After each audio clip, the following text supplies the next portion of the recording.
చూడండి, ఎవరైతే అప్పులు ఉన్నారో, అప్పు ఎవరికైతే ఉందో వాళ్ళు మొట్టమొదటిగా చేయవలసిన పని ఈ సంవత్సరంలో సేవింగ్సో లేక ఇన్వెస్ట్మెంటో లేకపోతే ఒక ల్యాండ్ కొనడమో కాదండి. ఫస్ట్ ఆఫ్ ఆల్ మీ పేరు మీద ఒక టర్మ్ ఇన్సూరెన్స్ అనేది తీసుకోండి. ఎవరైతే అప్పులు బాగున్నారో ఖచ్చితంగా వాళ్ళు డేంజర్ జోన్లో ఉన్నారు. సో ఆ డేంజర్ జోన్ నుంచి మనం బయటపడాలి అంటే మీ మీద మీరు పెట్టుబడి పెట్టుకోండి.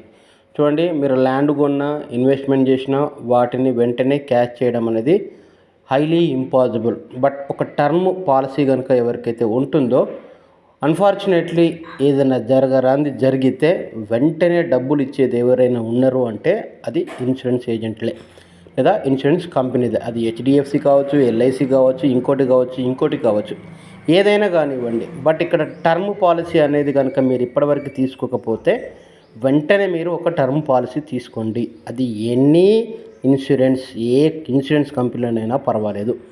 మీకు సెటిల్మెంటు ఏదైతే ఎక్కువగా వస్తుందో గూగుల్లో కొడితే ఈజీగా తెలుస్తుంది. సో దానికి కాను మీకు 20 నుంచి 30 వేల రూపాయలు మీ మీద మీరు ఇన్వెస్ట్మెంట్ అనుకోండి, ఇంకేమైనా అనుకోండి, కానీ మీరు ఫస్ట్ ఆఫ్ ఆల్ చేయవలసిన పని టర్మ్ పాలసీ ఈ ఇయర్లో ఫస్ట్ స్టార్టింగ్లోనే తీసుకోండి. సో ల్యాండ్ కొన్నా అది అమ్మాలి అంటే కనీసం ఒక నెలలో, 15 రోజుల్లో, 2 నెలల్లో అయితే ఖచ్చితంగా పడుతుంది. మన అవసరానికి వెంటనే డబ్బులు కావాలంటే అది కాదు.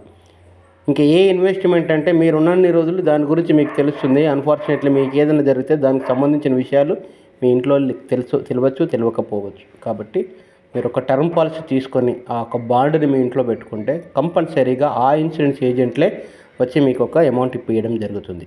మరి ఇంకెందుకు ఆలస్యం? సో టర్మ్ పాలసీ కోసం డిస్ప్లేలో కనిపిస్తున్న నెంబర్కి కాల్ చేయండి. Thank you.